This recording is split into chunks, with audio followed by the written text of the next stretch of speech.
Pemirsa, sidang isbat pemerintah menetapkan 1 Ramadan 1447 Hijriah jatuh pada Kamis 19 Februari.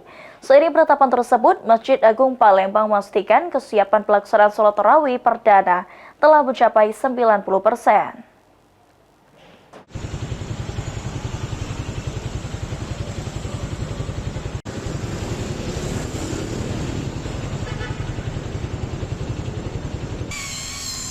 Menjelang tarawih malam pertama 18 Februari 2026, pengurus Masjid Agung Palembang menuntaskan persiapan teknis dan pelayanan jemaah. Kenyamanan dan kelancaran ibadah menjadi prioritas karena lonjakan jemaah selalu terjadi pada awal Ramadan.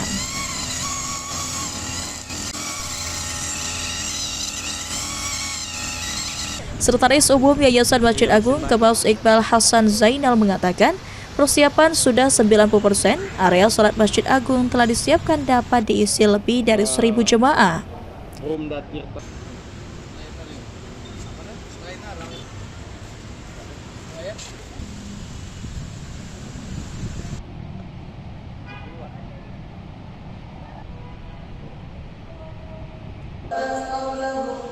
Persiapan telah dilakukan seperti pembersihan area sholat, tempat wudhu, disertai pengecekan instalasi air dan listrik agar pelaksanaan ibadah berjalan optimal.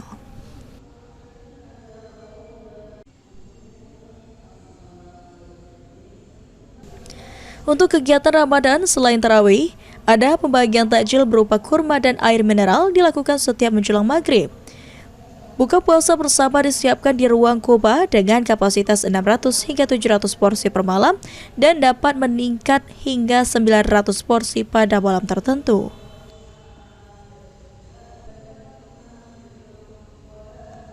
Serta ada ceramah agama dijadwalkan rutin setelah zuhur, asar, menjelang maghrib, dan setelah subuh.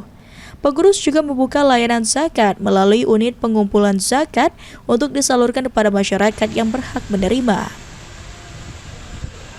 Tarawih pertama, ini menyiapkan tempat untuk sholat tarawih. Kemudian salah satunya ada pembersihan di tempat-tempat yang untuk dipakai untuk tarawih. Bersama-sama, buka puasa secara bersama-sama. Rutinitas kita menjelang waktu maghrib, itu kita ada bagikan takjil. Takjil itu berupa kurma dan air mineral. Kemudian setelah selesai sholat maghrib, kita siapkan tempat dan makanan di ruang kubah kita yang menyiapkan paling sedikit itu 600 sampai 700. Dengan kesiapan yang hampir rampung, Masjid Agung Palembang mengajak masyarakat menyambut Ramadan dengan meningkatkan ibadah dan memakmurkan masjid secara bersama-sama. Muhammad Aidil, PAL TV.